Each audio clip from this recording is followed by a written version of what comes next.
Welcome, ladies and gentlemen, to yet another edition of the Live Free Now show, bringing you the news, views, tips, and tools you can use to live a free, prosperous, and healthy life.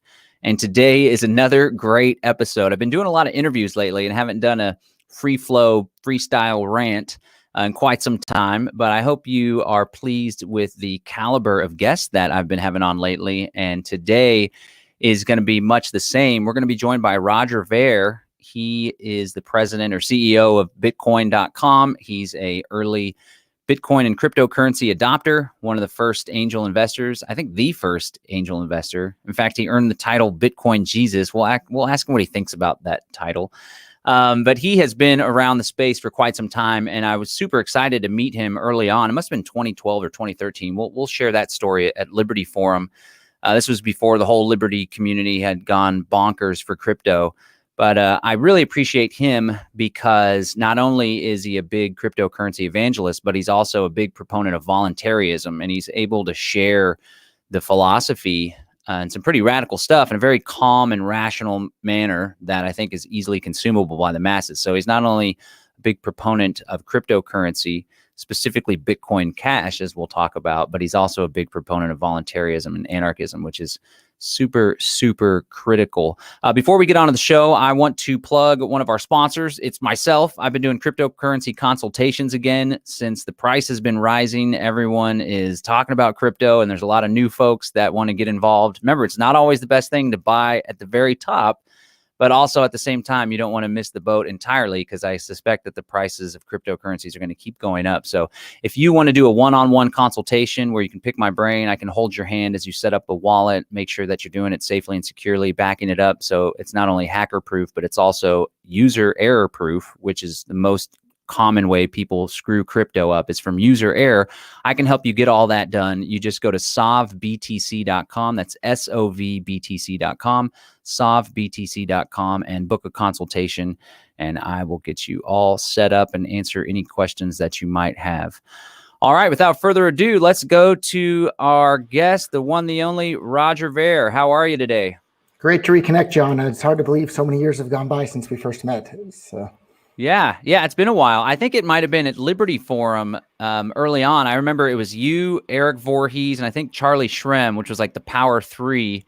And I remember you guys were really turning Jeffrey Tucker onto cryptocurrency at that time. So I thought that was cool for you guys to be there. And this was way back in the early days. And it sounds like... And we got Tom Woods at that same event. So we got 2 for 1. We got Jeffrey Tucker and Tom Woods at that same event. It was really a fun time. Yeah, and they both went on to really get the word out there about it as well and spread it. That was back, I don't know, what was cryptocurrency, Bitcoin price back then? Single digits, yeah, $8, $7, maybe somewhere in there. What a wild ride it's been. Yeah. Before we go any further, if you would just introduce yourself and share a little bit about your background, maybe your pre-crypto background, and then we can kind of go through the evolution of Roger Ver into the Bitcoin Jesus, as they say. Yeah, there's a lot to cover there, I guess. But I'm originally from Silicon Valley. I had my own company. I started there selling fiber optic transceivers and computer memory and networking equipment to businesses all over the world. And I've been running that for quite a while and saw firsthand the pain. In fact, when I first started that business, there was no such thing as PayPal. The way people were ordering things online back then, if you could get a merchant account, great, and you could accept credit cards, great, but it was really hard to get one of those back then. And so what most people were doing when like eBay first started out, for example, is people would have to go to the post office and get a postal money order and send that in the mail. And then the person would go check the mailbox and wait for the postal money order to show up before shipping the products. And that's how pretty much all the transactions on eBay were in the early days.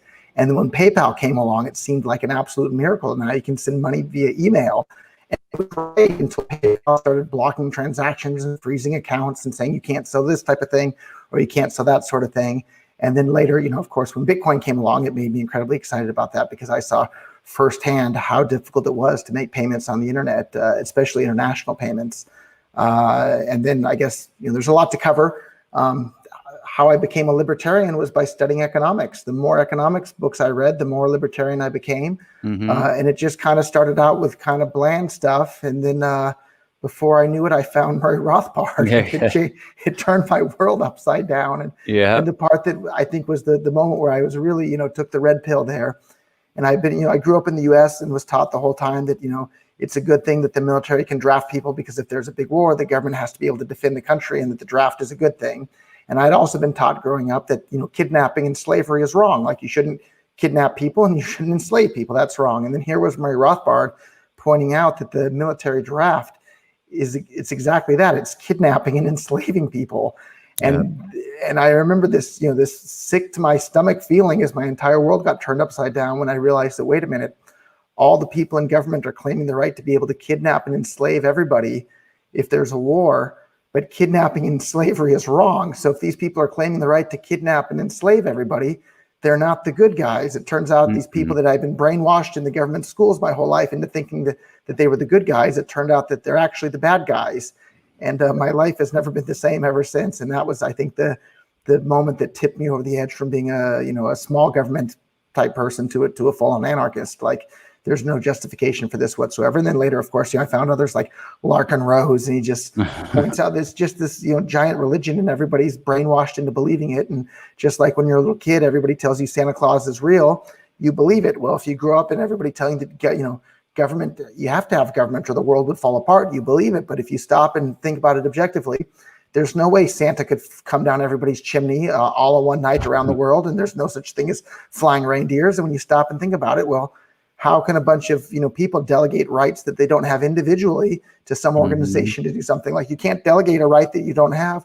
So all of government's just this made up delusion and make believe nonsense that, just like Santa Claus, everybody believes in because everybody told them it was real. And if they would stop to think for a few minutes about Santa Claus, they'll figure out that he's not real. And the same is true about the legitimacy of the state. They have no legitimacy.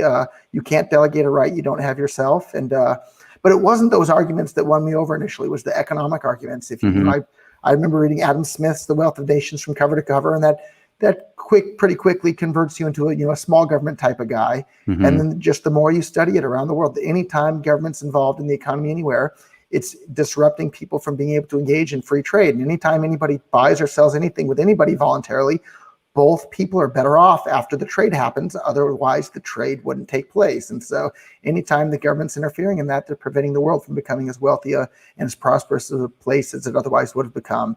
And so anyhow, all those things kind of came together. And I think you wanted to touch on this at some point in the interview, but I started reading all this and I realized, well, wait a minute, if people understood this, they wouldn't want the government to be, controlling prices and taxing this and meddling in that. And so we need to get the word out about this to make the world a better place. If people had this knowledge, they could improve the world. And so I decided to run for California State Assembly as a libertarian candidate. And even on my campaign website, I said if I were elected, I wouldn't accept any salary whatsoever, because that would come from taxpayers that might not want to pay my salary. And then I said that I would repeal as many laws as I possibly could, including the drug war laws. I said that anybody that's in prison for a victimless crime should be let out right away.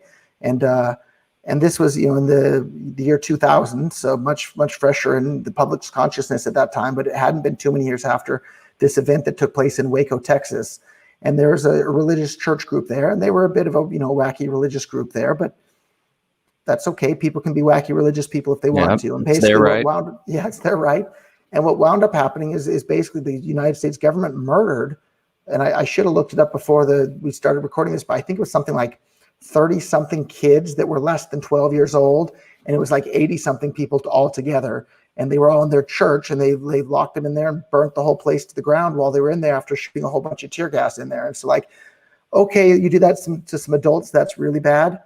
You do that to, I think it was 30-something kids less than 12 years old, and a bunch of them are 2, 3, 4, 5, 6-year-old kids. It almost makes me want to cry. Thinking about it 20 years later, I need anybody that's met a kid. Imagine burning that kid to death in a building after shooting it full of tear gas for a couple of days. That's just plain evil, right? Yeah. And it's your tax dollars that pays for the evil. And then the ATF and the FBI, they go on TV and they go in the media and they parade around like they're the good guys. Yeah. No, they're evil incarnate. And then you see these other brainwashed Americans saying, oh, well, I don't support the wars, but we have to support our troops. Well, imagine yourself, in Star Wars. Would you say, I don't support Darth Vader, but I support the stormtroopers? It's the exact same thing. If they're doing evil, it doesn't matter if they're told to do evil. It's you don't do it, right? If I told you to go out and, kill a bunch of innocent people, The correct response on your part is no. And the correct response from the DEA agents and the FBI agents and the military and everybody else when they're told to go and do something that's evil, the correct response on their part should be no. And if they don't say no when they go and do something evil, they're the evil bad guy. There's no excuse for that, and they need to stop. And so I was saying these sorts of things in the political debates there against the Republican and Democratic candidates, and it turned out that there were some plainclothed ATF agents in the audience there. And I had already been fairly successful in my business at that point. I'm just a 20-year-old young man, and actually, super long story short, you can find some of the longer versions on my own YouTube channel. But I even tried to hire some of the undercover ATF agents to work for me. Wow. That's how crazy these ATF agents are. And they started looking to me, and they wanted to toss me in jail for calling them the murdering evil people that they are for doing the things that they did. And I wound up becoming the only person in the entire nation to be prosecuted for selling a firecracker on eBay that I didn't know was illegal. If I knew it was illegal, I wouldn't have bothered selling those anyhow. Not that something being legal or illegal is the arbiter of morality, but if you want to if you don't want to wind up in direct trouble, probably don't do things that are illegal, even if it's totally morally justifiable to do those things. And at some point, there's a line in the sand. If they started rounding up, Jews or people, I'd gladly hide as many as I could in my attic. And so people, they need to stop and think, the worst atrocities that have happened in all of humankind, they weren't done by criminals like Charlie Manson. They were done by people following the law and obeying the leaders of nation states. That's when the greatest evils of all of history have taken place. So anyhow, wound up being tossed in federal prison for 10 months for selling these firecrackers. Got out, did a couple of years of federal probation there, 3 years. The day I was allowed to leave the U.S., I left the U.S., and I just kept my mouth shut about everything political. Didn't want any trouble. Still had these thoughts in my mind and in my heart, and knew that government's out there doing evil things around the world to innocent people, but didn't want any more trouble in my own personal life. So I just kept quiet about that. And then let's see, it would have been about almost a decade later, right? Maybe 8 years later there, I heard about Bitcoin for the first time. And then I realized, this is kryptonite to the state. This is kryptonite to all these people that are trying to do evil things around the world. And there is absolutely nothing that I could possibly do in my life other than start promoting this full time. Because if we have a peer-to-peer electronic cash system for the world in which anybody can buy or sell anything they want or pay for it across borders, it creates more economic freedom. More economic freedom creates more economic growth. More economic growth creates a higher standard of living for everybody around the world. And it gives people the opportunity to opt out of corrupt systems. If you don't want to pay for people to go and murder people around the world by dropping bombs on them or rounding them up into camps or doing who knows what, it gives people the opportunity to opt out of that system basically infinitely more easily than they were ever able to before the invention of that. And and so it became my life's mission to promote peer-to-peer electronic cash for the world. At the moment, I'm most known for Bitcoin Cash, but I'm not a Bitcoin Cash maximalist. I'm a maximalist for whatever works to empower individuals to have more control over their own money and their own lives, and disempower the state from being able to control people in their lives. And I think today Bitcoin Cash has the best chance at doing that. And so I'm the most excited about Bitcoin Cash. And as we're recording this, Bitcoin is hitting all-time new highs. That's great. That's fantastic. There's lots of libertarians that are holding lots of Bitcoin and making lots of money because of that. But it's not exciting to me because Bitcoin at this point with its high fees, like how does it benefit the world if most of the world can't even afford to make a transaction in Bitcoin when it costs so much money to transact in chain?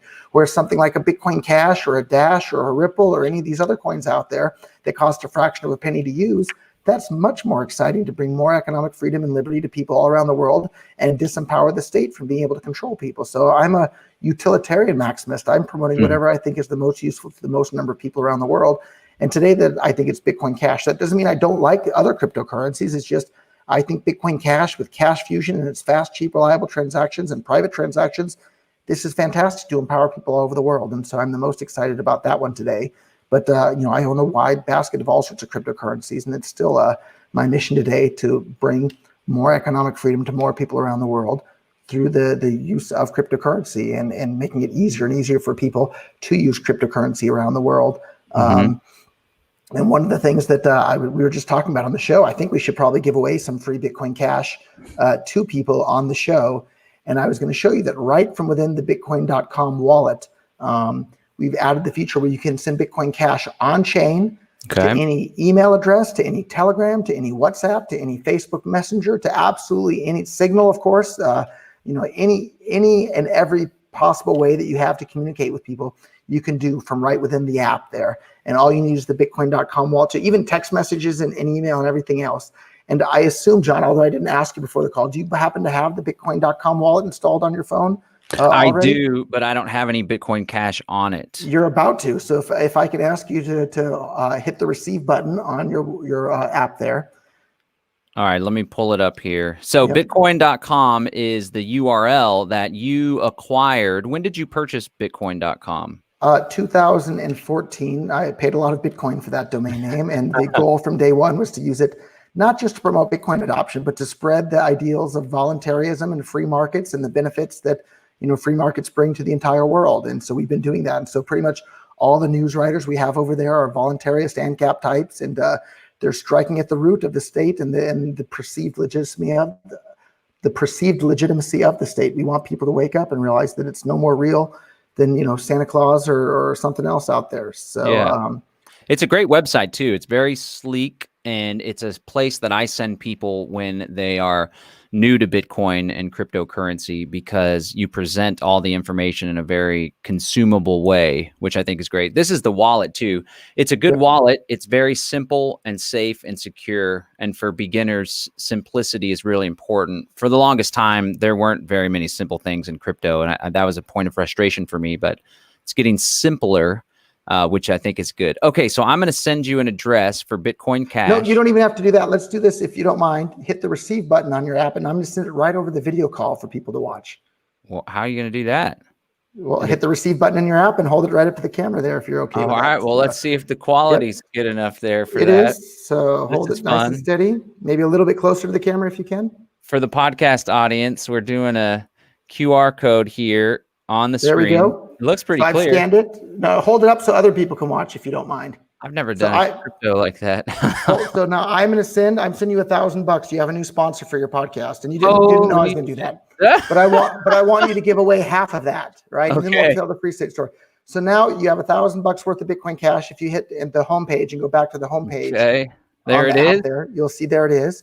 And where it becomes really fun now, if you hit the send button, you'll see the third option there says shareable link. Okay. So you said send Bitcoin Cash and then shareable link. Let me see. All right, I'm clicking send. And again, you can get this wallet at bitcoin.com. All right, I see paste my wallets and contacts. So you got to go back one screen. You went too far. So. All right, so click send. Yep, click send. Send. Same thing. Oh, so you need to go in the Play Store and download the latest version of the app. All right, let me update the app while we're live here on the air. Let's. So while I'm doing that, why don't you share with me how you would explain cryptocurrency in general? Why is cryptocurrency valuable, and what's the great innovation that Satoshi Nakamoto brought to the world with cryptocurrency as he iterated it? Yeah. So Bitcoin made me so excited because it allowed you to send and receive any amount of money with anyone, anywhere in the world, instantly, basically for free. And there was nothing that anybody could do to stop it. And that's one of the most powerful inventions in the entire history of the world since the internet, right? Like if you think some of the most important inventions in all of humankind, the internet, of course, is one. Electricity is another. The wheel is another. The printing press is another. And Bitcoin, that's right up there in the same category as those other ones. That's how big of a deal this is. And so when this came along, I needed to tell everybody about this. And so one of the very first things I did, being an ardent libertarian and fan of the Free State Project and those guys, I reached out to all the guys over at Free State, the Free Talk Live, the School Sucks podcast, the Dame of Freedom, Friedman, what was their Motorhome Diaries tour back in the day, if you remember that. Yeah. And so I was sending all of these guys Bitcoin back then, telling them, hey, this is going to change everything. And so my entire focus was on the libertarians who are part of the Free State Project movement there. And I went to the Pork Fest event, I think in 2012, got everybody there using Bitcoin and was just handing it out to everybody and giving some of everybody some Bitcoin, just like I did to you. And my request there with that, though, so I sent you $1,000. I'd like you to give half of that away to your viewers and other people. Just pay it forward, and the other half is for you. But once the app is done downloading, we've made it so easy. You literally hit the send button, and then you'll choose what's called shareable link. Yeah, so here we go. All right, and you're already at what, $22 since I sent it to you. So it's been a good day for crypto. It was 1,013 when you actually sent it. Now it's 1,022. So you'll hit the send button. There. All right, so we're gonna hit send. I'm gonna select Bitcoin Cash, and I see shareable link. Yep. All right, we're gonna click shareable link. And so choose how much you want to give away for the first one. Maybe 10 bucks. We'll give away 10 bucks. Whatever you want to do. It's your money now. All right, let's do it. All right, $10. Continue. Slide to send. Yep. So that's confirming that you want to do that. And notice the fee to do that is $0.00. So it's about a 1/20 of a penny per transaction. Yeah, and now you should see a little pop-up that you probably shouldn't show to the camera, but it'll show every contact person and every contact method. So I just copied the link. Is that what I need to do here? You can do that as well, and you can paste it right in your chat room, or you can send it to your best buddies on whatever chat app. So I'm sending it via Telegram to my computer, and now I'm going to post it here in the comments. So everyone that's watching live right now on YouTube, Facebook, I'll try to get one to D Live also. We're gonna post it here, and then whoever claims it first, I presume, is. Do they have to have the Bitcoin.com wallet, or do they need to import a private key, scan the private key? Yeah, you can do it with any wallet that's capable of importing a private key. The Bitcoin.com wallet, of course, is an easy one. Other wallets that can do it are Electron Cash, Bread Wallet, Blockchain. There's a bunch. There it goes. It's on my YouTube channel. It's on the Facebook Agorism page, Live Free Now Facebook, Conscious Resistance Network Facebook, which probably a significant number of people are watching from there. And so whoever gets that first, if you're already into crypto and you have a wallet, you got to sweep the private key. You'll probably scan it or just import it. And then if you don't, you might be able to beat the people that are already into crypto and go to bitcoin.com and download a wallet. I'm going to send one to the D Live audience as well. We'll do another 10 bucks. I got a cool thing to share with you. So my kids are way into cryptocurrency, which I'm totally excited about. They love money too, so I have no fear that when they get older, they're gonna do well and be entrepreneurs and stuff. And they're little voluntarists as well. And so I started. My son does chores, right? And rather than paying him every week a larger sum, I wanted to do like little micro payments. And so it's like, well, if I was going to pay you $2 for this big load of dishes here, but I can't send Bitcoin because the normal fee right now is like $2 to $3. And so it would totally defeat the purpose. So he already had some BCH set up. So I got him set up on that and send him little $2, $1 here for a smaller load or a smaller chore. And we were totally blown away by the transaction fee, which was like 0.000006 of a penny or a dollar, something like that. And he was super excited about that. And he understood the innovation of Bitcoin Cash and how the block size is bigger, so there's more transactions. And later on, he was like, Dad, so if somebody wanted to send like all the money in the world, would the transaction fee be bigger? And I'm like, no, it'd be the same transaction fee to send infinite money. Now you can do that with Bitcoin too, but you can't send the small payments with Bitcoin, which I think is a big hurdle. So let me get this other $10 set up to drop. And why don't you share with us a little bit of the history and the controversy surrounding how should we as a community scale the Bitcoin network? There were quickly two camps and a whole lot of infighting. And finally, there was two solutions and a split. So can you give us a little bit of that history? Yeah, so around maybe the argument started brewing maybe around 2014 and got heated and more heated as each year went by there. And the general argument from the two sides of the campus there were that Bitcoin needs to remain decentralized. I think actually everybody agrees Bitcoin needs to remain decentralized in order for it to be censorship resistant. And there was a difference of opinion as to what the best strategy was to maintain that censorship resistance of Bitcoin. And so one side was under the impression that you need to keep the maximum block size small so you can run a Bitcoin full node on a very cheap computer on a poor internet connection. And that side put out some different videos saying that sort of thing. And basically and real quick, can you explain what a block is and why the block size is important and how that all works into the transactions coming through? Great point, John. And I've been in the space so long, sometimes I forget that some people have no idea of what a block Yeah. So I'll back up a little bit here. So there's this magical thing that everyone's talking about called the blockchain. And all the blockchain is it's just a fancy word for saying a ledger. But instead of the ledger just being kept track of on one computer or one server somewhere in a data center, it's kept track of on everybody's computer that's running a full node copy of the Bitcoin software. And so it's on tens of thousands of different computers around the world. And all those copies of that Bitcoin ledger all get updated together at the exact same time. And each update to that ledger is called a block. And it's just, a block is a fancy name for an update to the ledger because it all happens in sync around the world. And each block is, or each update to the ledger is supposed to happen on average every 10 minutes. And on Bitcoin, the maximum amount of new data that's allowed to be added to that ledger is about 1 megabyte worth of data. And so in that 1 megabyte worth of data, you can fit around 2,500 transactions. And so the problem that Bitcoin had is, as it became more and more popular, because more and more people started to use it as money for payments, more than 2,500 people were trying to make a transaction every 10 minutes. But there was just 1 megabyte worth of room for them to make those transactions. So since there were only room for 2,500 people, if you were the 2,501st person, your transaction wouldn't get included.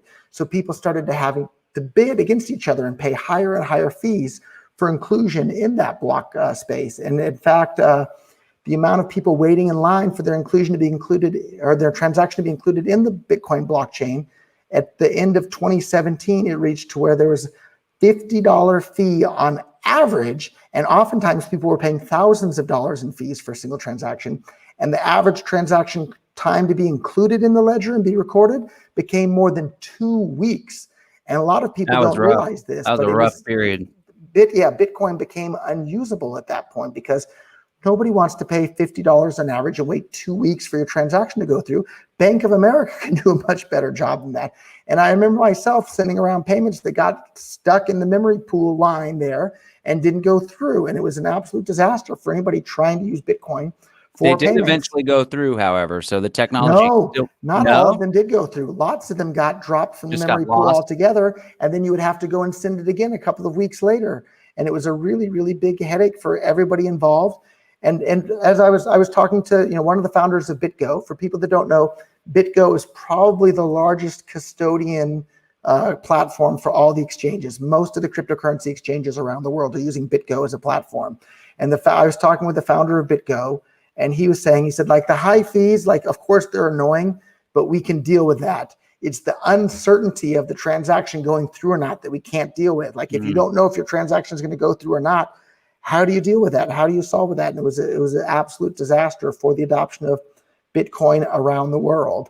And it delayed the adoption of cryptocurrencies around the world it set us back by at least half a decade, right? Everybody's excited because, Bitcoin's $23,000 today. It probably would have been $23,000 back in 2017 if it hadn't run into the scaling roadmap block. And if it hadn't had reverse merchant adoption, if we didn't have companies like Microsoft that used to accept Bitcoin and then stopped, companies like Expedia had to stop accepting Bitcoin, all sorts of businesses all over the world, including I was the most passionate Bitcoin promoter in the entire world.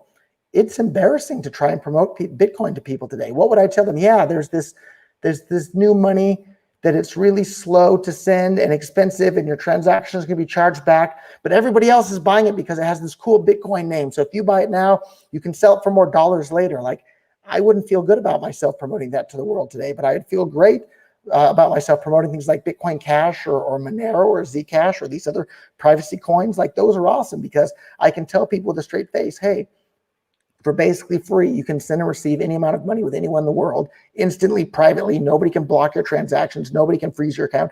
Nobody can mess with this in any way. And as more people around the world start using it for their payments to buy and sell things like coffee or whatever else, the price is going to go up over time because there's a limited supply of these things. It's just a win-win situation. So whereas with Bitcoin, what do you tell people? Buy it now before the big institutions buy it, and then you can sell it back for more dollars later. That's not a compelling argument for me at this point. I think it still does have utility. And I think that you object to this term. And you, I don't know if I saw something with you inferring that this was like not a conspiracy, but an effort to make it such. But the whole digital gold phenomenon, store of value, hedge against the stock market, hedge against the dollar, hedge against inflation. There does seem to be utility in that you buy a significant amount and then you hold it as a protection, like deeper savings. What do you say to that? Yeah, I think that's the argument that so many people are making, but man, pick up some economics books. The thing that everybody uses as a store of value is the most commonly accepted medium of exchange. So in the US, Everybody saves their money in dollars because you can spend dollars anywhere. If tomorrow you couldn't spend dollars anywhere, nobody would be saving their money in dollars. They'd be saving their money in whatever you're able to spend anywhere. And so you can't separate that store of value from some other use case. You can't think of a single thing in the entire history of humankind that was only used as a store of value that didn't have some additional use case. So if you take away the additional use case from the thing that's being used as a store of value, it's no longer going to be used as a store of value. And we're seeing a lot of that happen with Bitcoin to some extent. But like you said, you can still use Bitcoin very easily for big payments. If you want to pay someone $100,000 and it costs you $9, okay, that's fine. That's not a big deal. But if you want to pay someone $5 and it costs you $5 to send it, you can't. Like Bitcoin's done for that. And so I think at some point, the cryptocurrency that's accepted as payment in more places around the world than Bitcoin will wind up being the cryptocurrency that people use as a store of value. And maybe Bitcoin will get its act together and figure out how to handle all of this. But you see all these people out there saying, oh, PayPal or Square, they're going to build apps where you can use Bitcoin to pay for everything. And they're talking about custodial services. Well, we already saw what happened with that, right? Gold used to be money. And then you used to transfer the ownership of gold using custodial services. Mm-hmm. And before you knew it, undermined gold so much that nobody even uses gold anymore because it's because of the custodial services. And yet fractional gold reserves going on and all sorts of a mess. Like, don't think you're not going to have fractional Bitcoin reserves going on if everybody's trying to transact using Bitcoin, but where it's just some custodian holding the Bitcoin for you. Who knows if they have them? And we've already seen that happen with Mt. Gox. So whereas if you can transact on-chain directly, you have your own Bitcoin Cash, you have your own Monero, you have your own whatever. That's a really, really powerful tool, and you're not going to be debased or cheated by custodians out there. So and that was the true innovation, the peer-to-peer, decentralized, the trustless aspect. Well, then let me ask you this, because Roger Ver and John Bush don't speak for the market. The market speaks for itself, and the market is indicating that a lot of people find a lot of value in Bitcoin, even though it isn't very effective as a peer-to-peer digital cash. So what do you say to that? Yeah, I think the market is never done speaking. And I think most of the people are just FOMOing into Bitcoin at this point. Bitcoin is the brand name that they recognize. And when they think about Bitcoin, they imagine the user experience that somebody has with Bitcoin Cash. And so actually just either yesterday or maybe 48 hours ago, I was talking to one of these billionaire hedge fund manager guys. He's like, yep, I'm a Bitcoin maximalist. He was wearing his Bitcoin hat and this and that. And he's bought, tens of millions, if not $100 million plus worth of Bitcoin. And I asked him, I said, have you ever made a single Bitcoin transaction? And he had to think about it.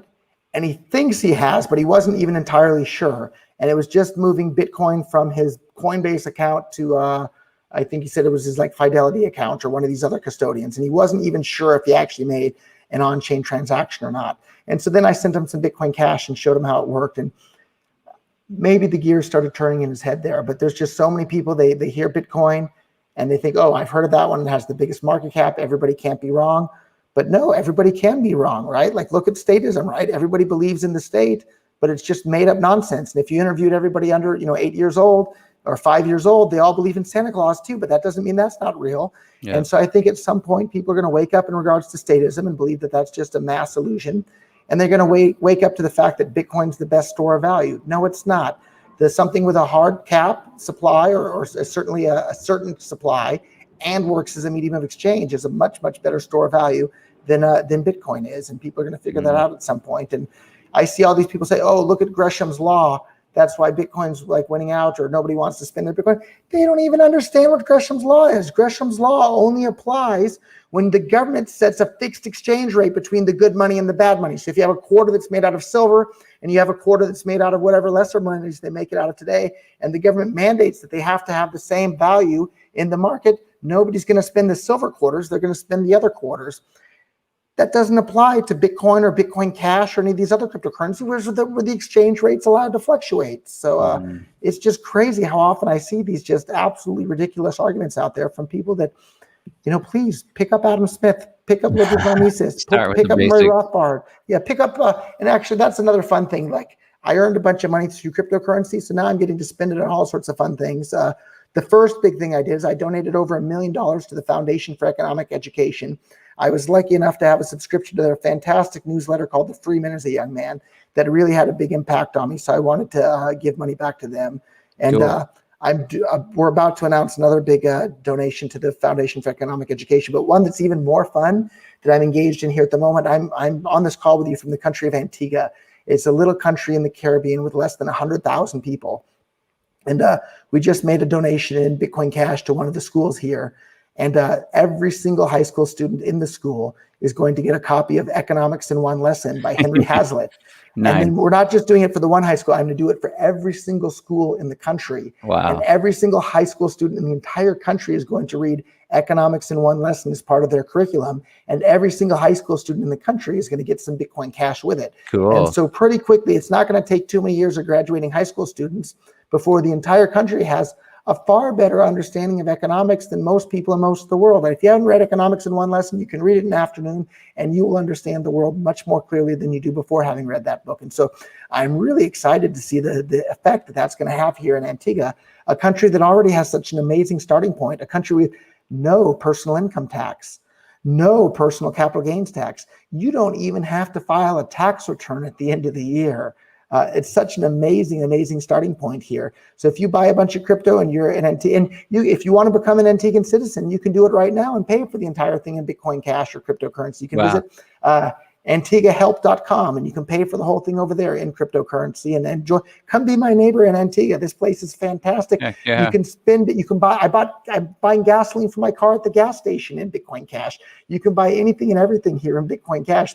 It's a little tiny country, but we have over 60 locations now accepting Bitcoin Cash around the country. And that's a big number when you realize how small the country is, right? That's almost one business for every 1,000 people we have in the country. That's a really, it's probably the densest adoption of cryptocurrency anywhere in the world at this point. I'd have to check. Nice. So great. It should definitely be your next vacation spot here. But it's really exciting to be able to do all of this. And peer-to-peer electronic cash systems make more economic freedom for the entire world. Digital store of values that people can't even afford to transact with on chain. I guess it's good because it kind of undermines the US dollar a bit, makes it harder for the US government to fund their wars and that sort of thing. So that's nice, but it's not anywhere near as liberating to people around the world as an actual peer-to-peer electronic cash system is. Yeah, and I saw you point that out elsewhere. Maybe it was on your Twitter feed where the whole idea was that the unbanked can become banked and they can have a way to store value, to send and receive, even globally, or like migrant workers can send it back home. But when there's a down economy or a developing world, and a lot of the goods and services that they buy and sell don't even cost $1, and you have to send a couple dollars with Bitcoin, it just makes it unworkable. Let me see. My old friend Joe Burwell here on Facebook says, cannot someone start a parallel Bitcoin 2 that operates the exact same way at any time and then get traction if enough demand is there for it? And that's essentially what happened with the Bitcoin Cash hard fork. Before you share about that, I was messing with the phone earlier to get that stuff sent out, but can you share what the two solutions were that came up, the two competing solutions? I don't know if you covered that. The Lightning Network and segregated witness on one hand, and then a simple hard fork with an increased block size, which became Bitcoin Cash on the other hand. Can you first talk about what this Lightning Network solution is and why you don't believe in it? Sure. So and I guess to clarify, I'll believe it when I see it working in regards to Lightning Network. And so in 2014 or 15, they started promoting this thing called the Lightning Network. And the guy that came up with the idea for it, even he says you have to have big blocks, 100+ megabyte blocks on Bitcoin in order for Lightning Network to work. So even if they ever get it working, it'll work better on Bitcoin Cash than on Bitcoin. But the idea behind that was that you'd be able to make a bunch of transactions kind of off chain, like sitting a layer above. And the way it kind of works is, imagine if I have a piece of string with beads on it and my string is connected to John and John's is connected to somebody else I want to pay. I slide the beads that represent Bitcoins on my string to John, but when they reach John, they can't slide from the one string to the other string. John has to already have Bitcoin beads on the other string that he then uses to pay to the other people. And so basically, it's incredibly more complex than Bitcoin transactions are. The recipient has to be online and connected to the internet in order to be able to receive the transactions. And this thing hasn't even been built yet. Whereas with Bitcoin, we had the winning formula. We knew it worked. It was getting more and more traction around the world. People were using it. They don't have to be online to receive a payment. Businesses all over the world, from Microsoft to Expedia to Dell Computer, were accepting it for payments. It was the darling of the world at this point. So we had what we knew worked for sure. They traded that away for something that they hoped might possibly someday potentially work.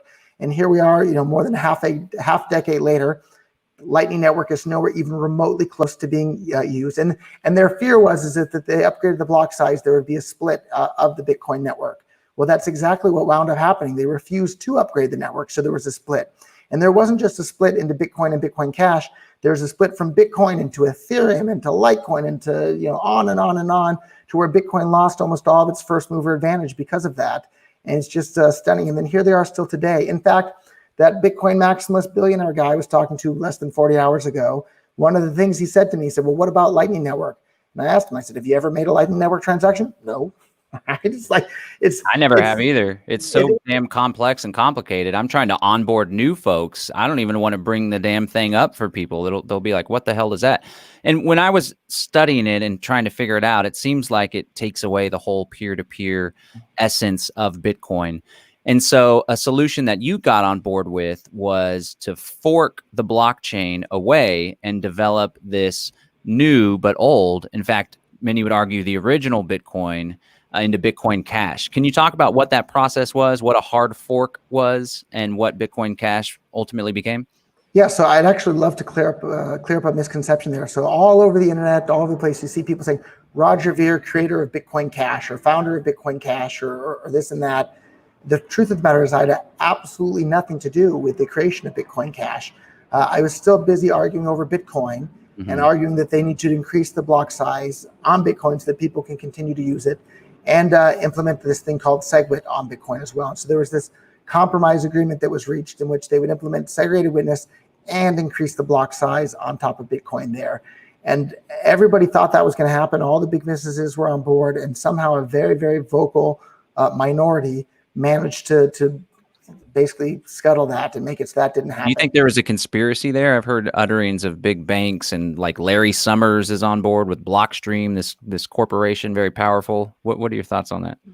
I don't know. Crazier things have certainly happened in the world, right out there. There's just because something's a conspiracy theory doesn't mean it's not true. And so like really, really wild, crazy things have happened in the world. The US government's injecting people with, LSD secretly to test them with it. That would sound crazy.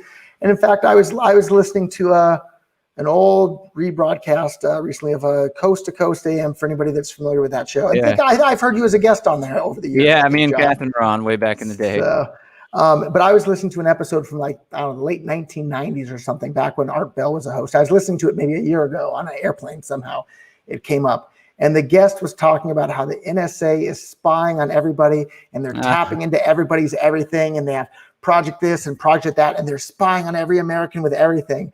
And listening to the callers on the show and the host, you could tell everybody thought, like, this is an entertaining guest you have here. Of course they're not spying on everybody. This is America. The NSA would never spy on people like that. This is crazy talk. Like most of the guests that they have a lot of times on that show. That's what the genre of the show is. And here I was listening to the show, about 2 decades later, and it was like, oh my God, this guy was spot on about everything. He wasn't some crazy conspiracy theorist. He was exactly right. The NSA was spying on everybody and was tapping into everybody and everything. And so if I can put my conspiracy theory hat on in regards to Bitcoin, it's just a conspiracy theory at this point, but it doesn't mean it's not going to turn out to be completely true someday. And we know without any doubt whatsoever that the CIA was interested in Bitcoin in 2010, when the price of Bitcoin was around 10 cents each.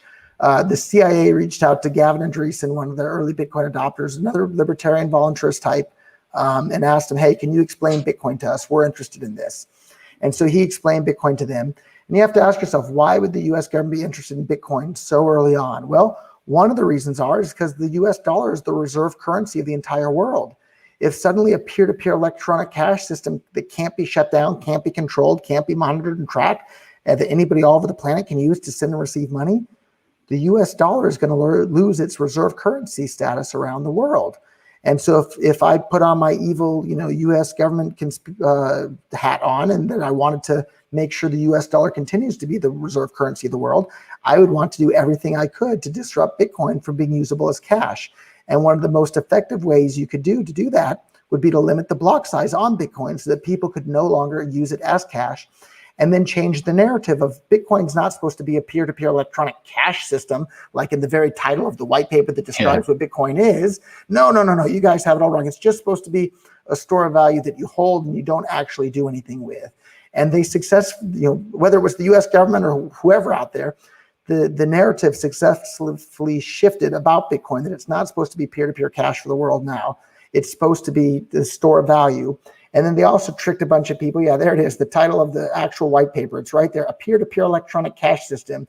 Yet people now today, if you say that Bitcoin is supposed to be peer-to-peer electronic cash, they get furious and they say, no, it's not. You're a scammer for even saying such a crazy thing as that. And then they promised everybody the world that, the Lightning Network will fix everything. But like, it never did. And it's not a conspiracy theory now, too. We know that the NSA was intentionally having their employees get jobs at encryption companies and then introduce weaknesses in the encryption so that the NSA could continue to spy on people so people wouldn't have good encryption. What makes you think that they wouldn't do the same sort of thing to disrupt Bitcoin as well? And in fact, we know without any doubt, Peter Todd, somebody who I met in early Bitcoin, he even admits that he was funded. The money came directly from somebody claiming to work for U.S. intelligence agency. They funded this very well done propaganda video against Bitcoin being able to scale the blocks to continue to be money for the world. It was called, keep Bitcoin blocks small to keep it decentralized or something like that. You could find it on YouTube there. That's doublethink.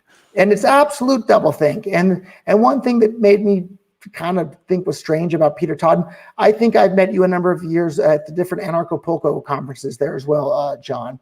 Another, if you don't know what that, I think most of your listeners will be familiar with that conference as well. Another wonderful conference where you can meet all sorts of, voluntarists there.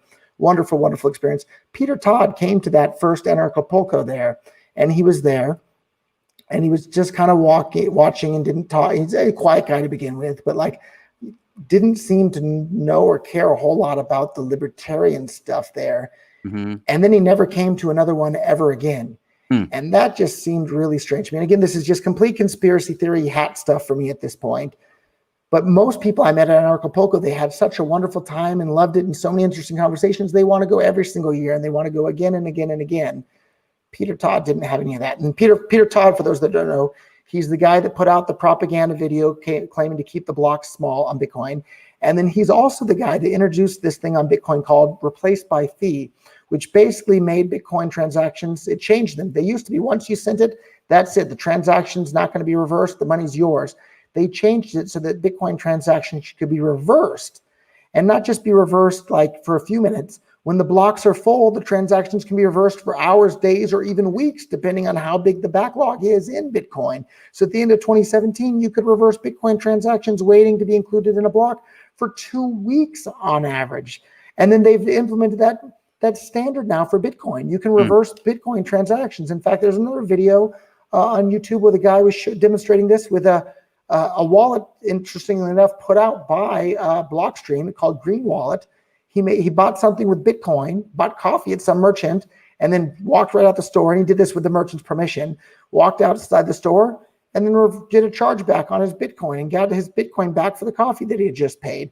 And is that like double spending? I thought we were supposed to be avoiding double spending. It is double spending, but they intentionally made double spending incredibly easy to do on Bitcoin, which anybody that was trying to use Bitcoin for payments, and for those that don't know, I started bitcoinstore.com, the first major e-commerce website that really put Bitcoin on the map for all the national news media. They always say, oh, Bitcoin, yeah, what could you buy with it? When I launched bitcoinstore.com in 2012, we could now say, oh, you can buy more than 500,000 consumer electronics products with Bitcoin, and most of the prices are cheaper than Amazon too. And it really changed the narrative out there, because before that, I was like, oh, you can buy some dope on the dark net or buy some alpaca socks. Now it's you can buy, 500,000 different products. It was a really big deal. And this stupid replace by fee thing that made it easy for people to do double spends on Bitcoin, it makes it hard for merchants to accept Bitcoin for payments. And so that was openly paid for by somebody claiming to work for a U.S. intelligence agency. So my conspiracy theory hat for the day is that this was the U.S. government intentionally disrupting Bitcoin's usefulness as money to maintain the U.S. dollar to be the world reserve currency. I don't have real super strong evidence of that, but there's a lot of really interesting circumstantial evidence out there about that. And maybe in a decade or two later, WikiLeaks will leak some papers and it'll turn out that was all true. And then another interesting thing, all these attacks on Bitcoin Cash, like a lot of people try and call it Bcash out there. What happened is that somebody out there went and registered all the social media names of Bcash. They had Bcash on Twitter, Bcash.org, Bcash on Reddit. And then they set up all the social media accounts for Bcash to say negative things about Bitcoin Cash being peer-to-peer cash for the world. And then they tried to rename Bitcoin Cash into Bcash. So then if they own, our Bcash and slash Bcash on Facebook and all these different things, they could then use that to undermine Bitcoin Cash's ability to be peer-to-peer electronic cash for the world. So it's just attack after attack after attack. And it's really sophisticated. It's not just hobbyist stuff so much. It's really seems to be pretty well organized. And there was a really bunch of censorship too, right, on the Bitcoin forum, which was like the meeting space for crypto people to come debate and hash things out, pun intended. And that there was a lot of stuff getting deleted that was advocating for the fork, right? Yeah, thanks for bringing that up too. Yeah, and actually, when the debate was still kind of brewing and simmering, I in my heart I was a big blocker and on-chain, but I was quiet because I thought, maybe there's another argument out there that I don't understand yet, and maybe there's a reason to keep the block small. And so I wanted to listen and think about that and absorb the information. And so I was quiet. I didn't say anything. And then all of a sudden one day, boom, massive censorship across the entire Bitcoin community. So our Bitcoin on Reddit, which had more Bitcoin people getting their Bitcoin news than every single other website combined at that point. And then BitcoinTalk.org also. And anybody that had any sort of post in favor of Bitcoin scaling to be money for the world, they'd have their account deleted, their post deleted and their account banned from posting there. And when I saw the censorship happen, if you have two people disagreeing on something, one side is supporting free and open discussion and open debate, and the other is resorting to censorship. That's all I need to know about which side is right in the argument there. And so as soon as I saw that happen, I said, well, now it's my turn to open my mouth and say what I think about this argument. Because if Bitcoin's supposed to be censorship resistant money for the world, you shouldn't be engaging in censorship to try and keep it that way. There's another guy that maybe some of your listeners will be familiar with, Carl Watner, who he wrote a book. The Voluntaryist. That's the one. So I can tell, speaking to the same sort of, mindset of people here. And he wrote, The Voluntaryist. And I bought, there was a big book where they put together a whole bunch of his essays. Yeah. And here I am talking about it like 25 years after I read it, probably 20 something years later. And one of the points he made there, and you hear people sometimes talk about the ends justify the means, or the ends don't justify the means, or this and that.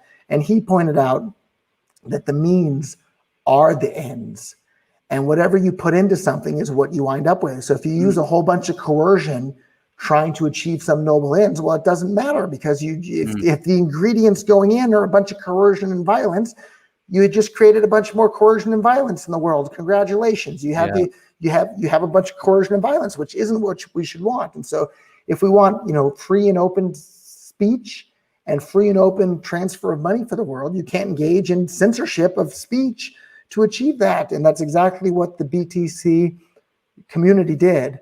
And it's still going on to this very day on our Bitcoin and BitcoinTalk.org. And it's really, really disappointing.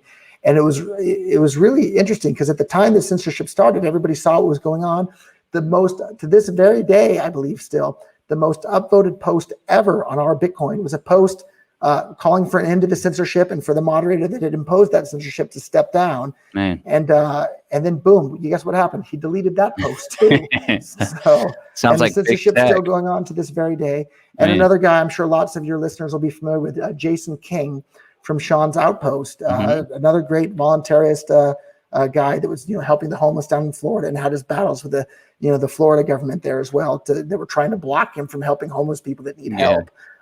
He was one of the moderators on our Bitcoin there that everybody knew and loved. And, this is one of the great libertarian guys that have been involved in Bitcoin. And then boom, all of a sudden overnight, they stripped his moderatorship and stripped away the moderatorship of every other moderator that everybody knew and liked, and then put a bunch of anonymous names that nobody knew who these people were. And to put my conspiracy theory hat on, there's a real darn good chance that all those people are government agents that are moderating that forum in an attempt to prevent Bitcoin from disrupting the US dollar's top spot as the world's reserve currency and the world's reserve store value. That very, very likely could be the case. Well, we usually keep these to an hour. Can I hold you over a little bit longer? Absolutely. Yeah, you betcha. So, all right. So, you just let it flow. I mean, I appreciate everything you're saying, but let's go back to the fork. So this was Blockstream had this Lightning Network, and a bunch of the camp wanted to do this segregated witness upgrade and then have this off-chain transaction. And then people were debating, maybe we should just increase the block size, which seems like the simplest answer, just increase the block size and everything's cool. And then there was censorship. And then a contingent of the Bitcoin community decided, why don't we just fork away? So can you describe to the listeners what a hard fork is, and then how that hard fork became Bitcoin Cash, and get us caught up to where we are today? Yeah, so like the technical description is that a hard fork is something that loosens the rules that all the nodes on the network have to follow. So a soft fork is something that tightens the rules. So an example of that would be if the maximum block size that all the nodes are supposed to allow on the network is 1 megabyte. If you were to reduce that to half a megabyte, you're tightening the rules, because now the rules are more constrictive than what they were before. And so every node has to follow along by default there.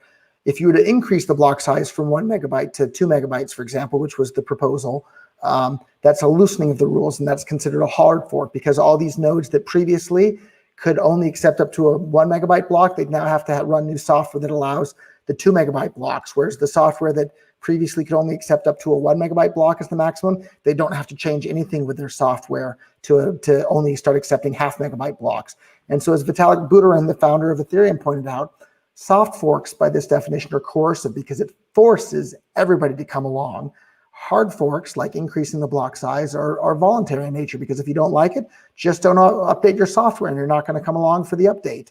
And a group of people got together, and there's a technical argument about segregated witness, claiming that it makes a bunch of technical debt, makes it harder to work with Bitcoin, and it's this kludge.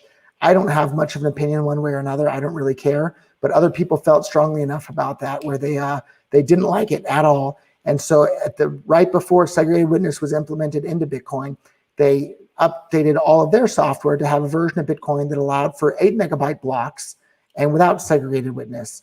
And so that chain eventually came to be called Bitcoin Cash.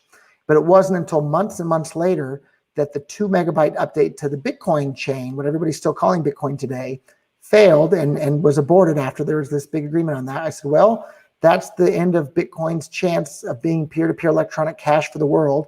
It would take something like several decades at the moment to onboard everybody to be able to use Bitcoin on the Lightning Network, because you still have to make a transaction to even get on the Lightning Network. So you're looking at decades, whereas Bitcoin Cash can onboard everybody really, really quickly for the entire world to be able to use.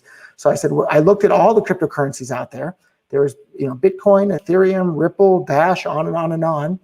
I owned Bitcoin.com. So I thought, well, I guess the one that has the best chance and the one that I can have the biggest impact on, bringing more economic freedom to the world for, was Bitcoin Cash. And so I decided to switch my time and effort and money and resources into promoting Bitcoin Cash. But if I thought it had been, something else, I would have switched to something else. If I thought it had been promoting the Swedish krona, I would have promoted that. Like my effort in life has always been to promote the tools that empower individuals to have more control over their own lives, and for politicians to have less control over people's lives. And a Bitcoin Cash, I think, is a fantastic tool to be able to do that. And that's why I started using my time and effort to do that. But it wasn't until months after Bitcoin Cash came into existence and was already its own chain with its own price out there that I decided to start spending my time on Bitcoin Cash. And here we are several years later. Bitcoin Cash is one of the top cryptocurrencies in the entire world. It's the third or fourth most popular proof of work cryptocurrency in the entire world, accepted at all sorts of fantastic locations. If you have a location and you want to accept it for your business, check out the Bitcoin Cash Register app. You don't give your name, you don't give your email, you don't give your tax ID number. It works for anybody anywhere in the world. You can start accepting Bitcoin Cash at your business right now today, even when the owner's not around. It's a fantastic tool. And where the idea for that app came from was one that we had launched for Bitcoin previously. But now with the high fees on Bitcoin, nobody can do that sort of thing. So again, my goal is to build the tools to empower individuals to be able to opt out of statism and just live free and run their own lives without needing permission from other people. And whatever tool enables that, that's going to be the tool that I'm going to be out there busy promoting and advocating for. And if I thought Bitcoin was that tool, I would still be promoting Bitcoin. But to me, it clearly isn't. At this point, it seems to be a speculative asset for rich people to get even richer off of without empowering people around the world to have more economic freedom in their lives. Actual cryptocurrencies that can be used as cash are the ones that do that. And that's why I'm excited about those. Okay, so I think that answers Joe Burwell's question about starting a parallel Bitcoin 2. Essentially, that's what happened with the Bitcoin Cash hard fork. And now we have Bitcoin And all and the other Bitcoin altcoins Cash. too, right? There's like people started, Digibyte, which then later became Monero, and this and that out there, or Bytecoin rather. There's all of these out there. There's thousands of them, but that's actually a good thing. When It's the market in action. Exactly. And one of the things that people asked me, I think when I first met you at that Liberty Forum, when I got, Tom Woods and Jeff Tucker and a bunch of other people on board here, they said, well, what if something better than Bitcoin comes along? And I told them back then, and I'll say the exact same thing now about Bitcoin Cash. I said, I hope something that better than Bitcoin Cash does come along, because then the entire world gets to benefit from that too. It's a good thing if something better than Bitcoin Cash comes along. It was a good thing when something better than Bitcoin came along. The more good things that are better than what we have in the world today come along, the better the world is. So we want as many great things that are better than what we have today to come along every single day of the week, right? It's disappointing that you have to wait a whole year for something better than this iPhone to come out, right? Like the faster new and better things come out, the better the world becomes. So we want something better than these existing cryptocurrencies to come out. That's a good thing, not a bad thing. It's not something you should be worried about. It's something you should be excited about and looking and searching out there for. And if you can figure out what the new good thing is that's better than what we have existing for the world, and then sell your existing assets to buy that new asset before other people have. If you're right about that prediction, you're gonna profit financially as well. So it's just a win-win-win situation all the way around. And that's all any business is moving things from where they're worth less to where they're worth more. And if you can do that with cryptocurrency, more power to you. That's a good thing for the world. Yep. All right, let's try to wrap up in 6 minutes. Let's hit these questions real quick. There's a few questions that we have here. This is a good one. Kieran Pearson on Facebook says, Roger Bear, can we make our, oh, not this one, but this one says that we should do talking points about consent, and voluntarism and statism can be convoluted. And she thinks that consent is an important practical thing. You want to give me a few thoughts on that one while I get the next question ready?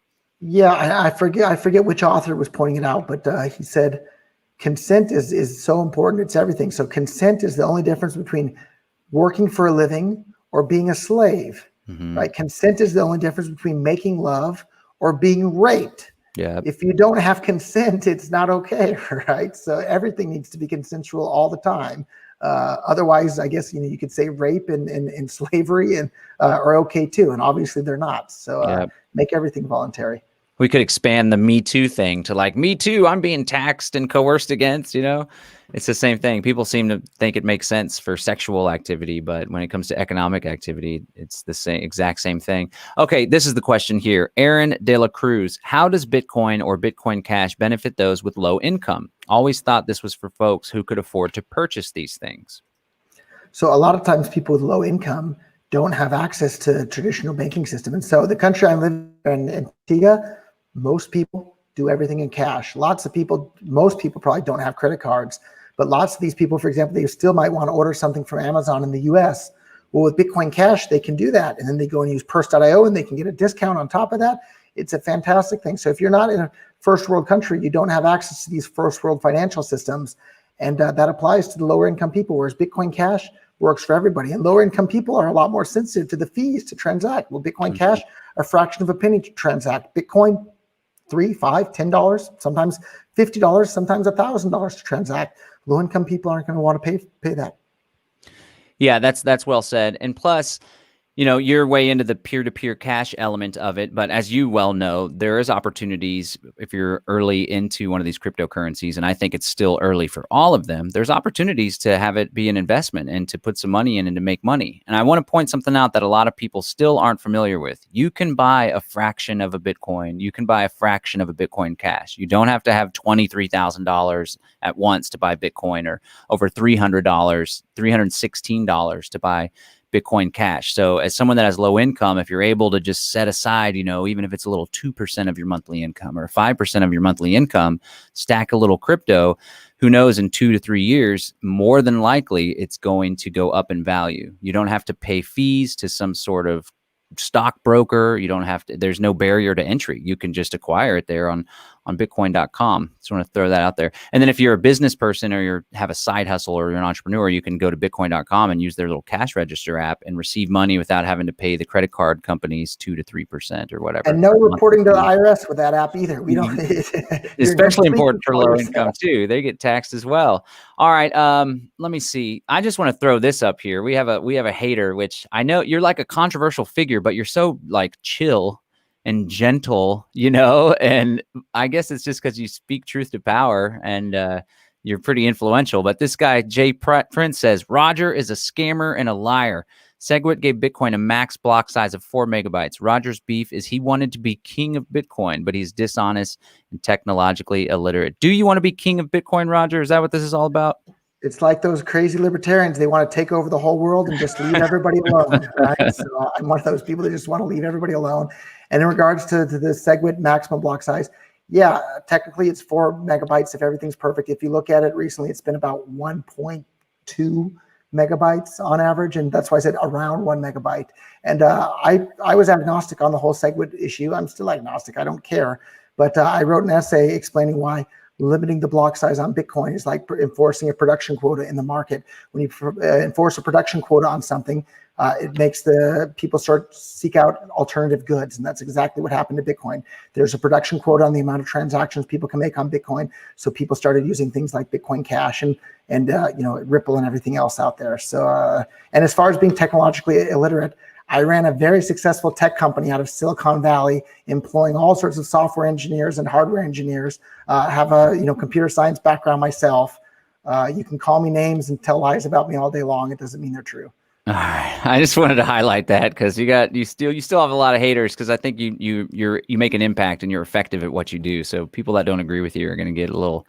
Which is why they had to resort to censorship, right? So my point of view is the vast majority within the Bitcoin ecosystem until the censorship started, and then everybody that came after the censorship started, they only heard one side of the argument, and before you know it, everybody's saying what everybody else around them was saying. And there's been some really interesting psychological experiments that they've done on human beings where they'll just do what everybody else around them is doing without any reason or understanding why.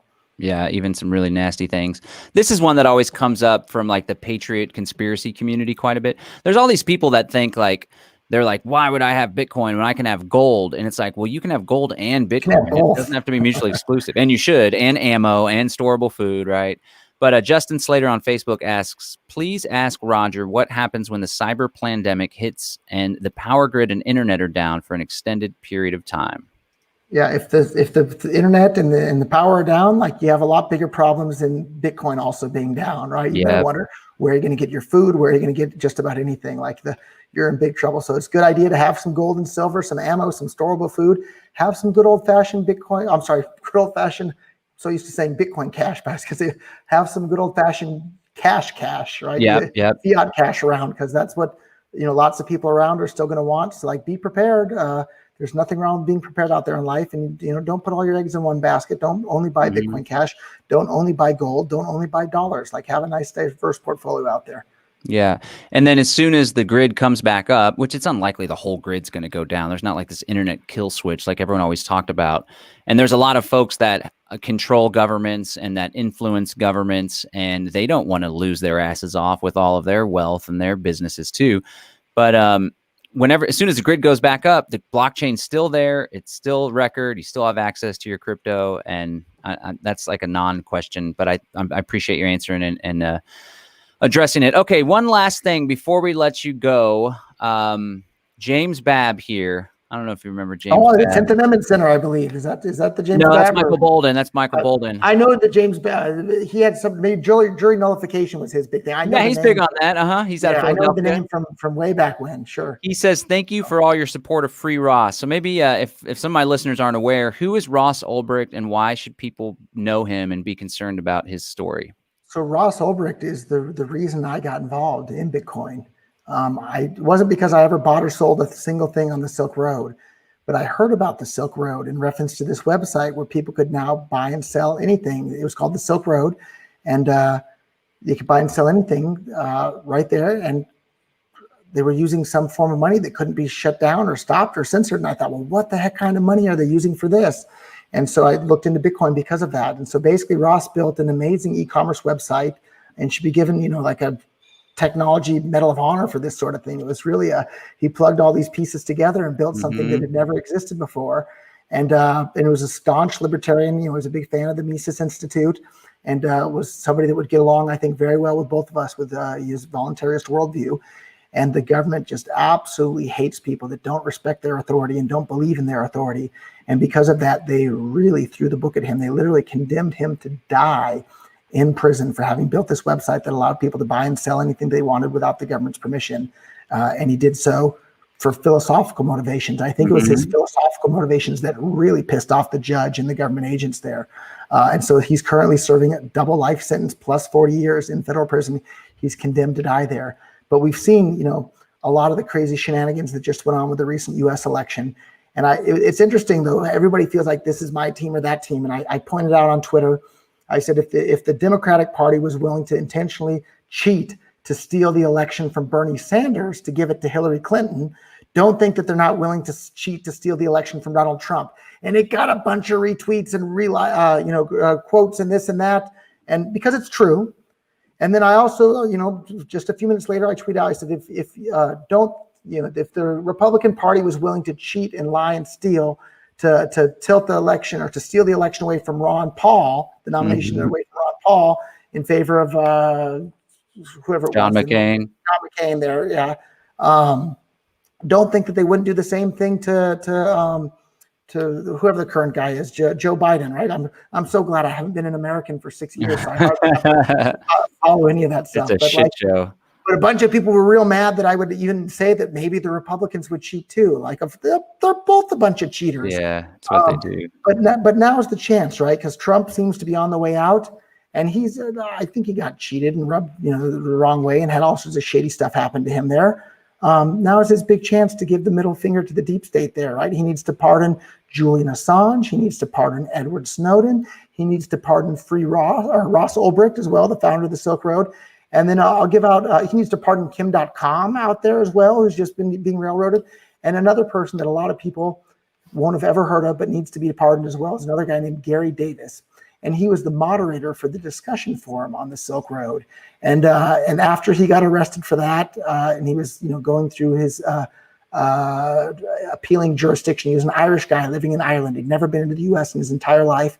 The Irish government didn't want to prosecute him at all, but the U.S. government eventually extradited him to the U.S. And I think he has, maybe 5 or 6 years left to go. But I had hired him to work at Bitcoin.com. And he was one of the best guys on our entire team. That guy was absolutely fantastic. Another voluntarist, principled, wonderful, wonderful guy that's now, stuck in federal prison in the United States, a country that he'd never been to ever before until he showed up there in prison. Everybody knows I donated a bunch of money to Ross Ulbricht to try and help his legal campaign and then his fight to get a pardon now. But same with Gary Davis. That guy deserves a pardon as well. But now is the time. Go on social media. Tweet at Trump, tweet at all these people and say, hey, free Ross, pardon Ross Ulbricht, pardon Edward Snowden, Julian Assange, of course, and Gary Davis as well. He's a name that most people won't recognize. Maybe you'll recognize his name if you spent any time on the forums. His name on the forums there was Libertas, and another great guy, and I would love to see him get out too. And Ross Ulbricht, I don't know if he needs a job if he ever gets out, but he has one waiting for him. I'll hire him in a heartbeat at Bitcoin.com. And same with Gary as soon as he gets out. And pretty much a big portion of our team were people I hired that had been people that had been victimized by the state for victimless crimes. And those are oftentimes my very favorite people to bring and make part of our team because we're on the same philosophical page there at Bitcoin.com. I love working with those sorts of people. Did you see this out of Yahoo Finance? Silk Road's Ulbricht being considered for pardon by Trump. Apparently, some folks close to Trump. It's pretty exciting. Let's manifest that. I tweeted at him after I saw that article to try to put a little pressure. Okay, there's one last thing.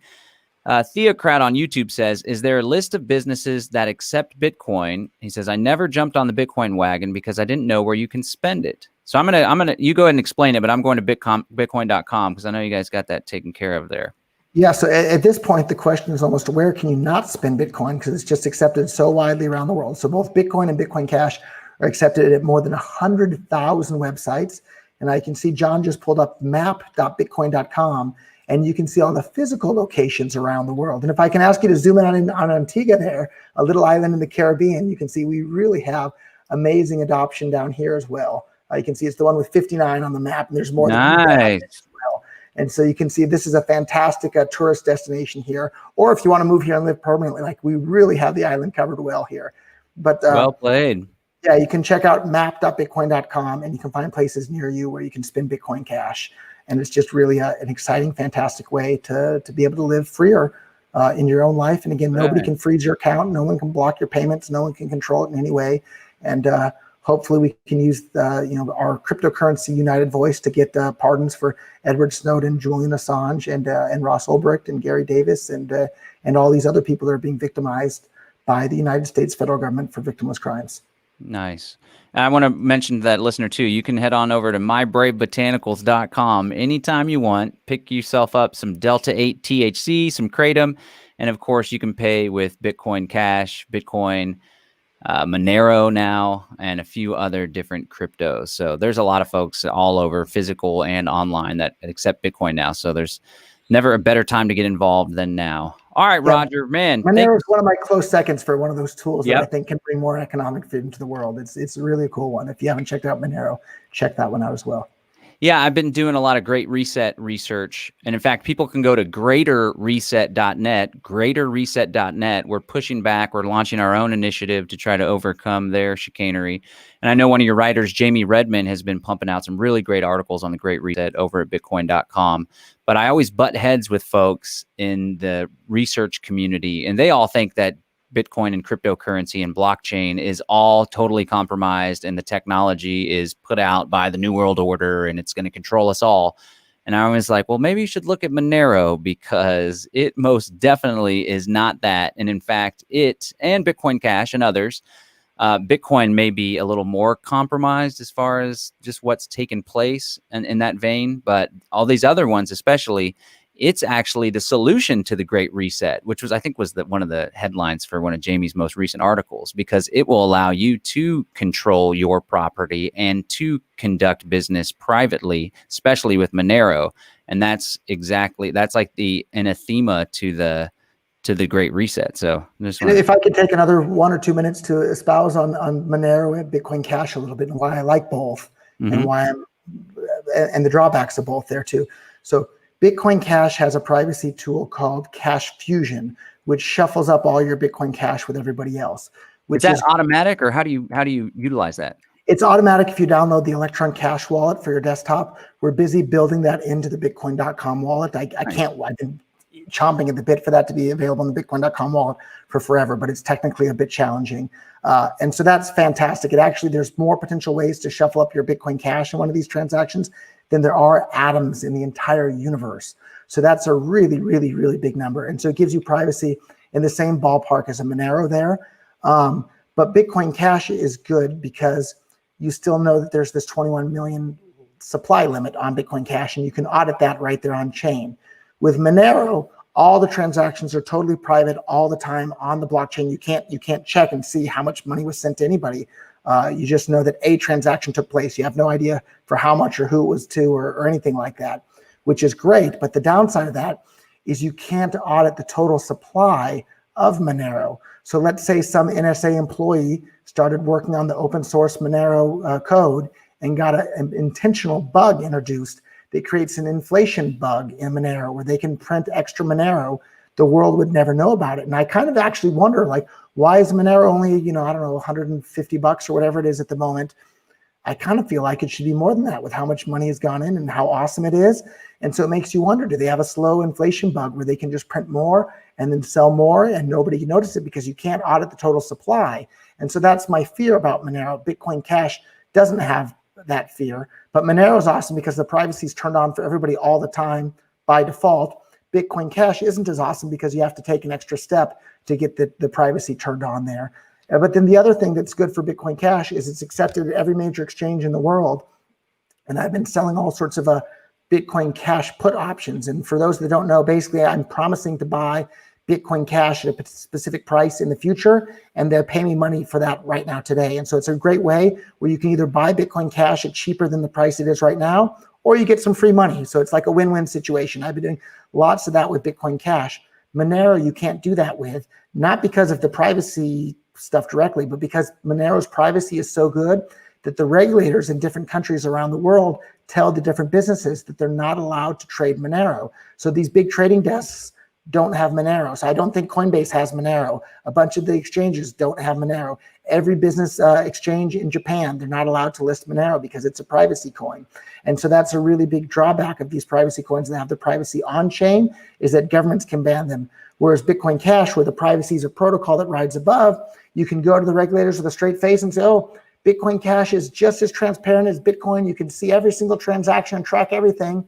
Just don't mention the Bitcoin Cash protocol. I'm sorry, the Cash Fusion protocol to them that we're building right into the Bitcoin.com wallet as well. So anyhow, those are my thoughts on why Monero and Bitcoin Cash are both great, but both have some drawbacks at the same time. So probably a good idea to have some both in addition to your gold and silver bullion. Yep, they're a good part of a small basket for sure.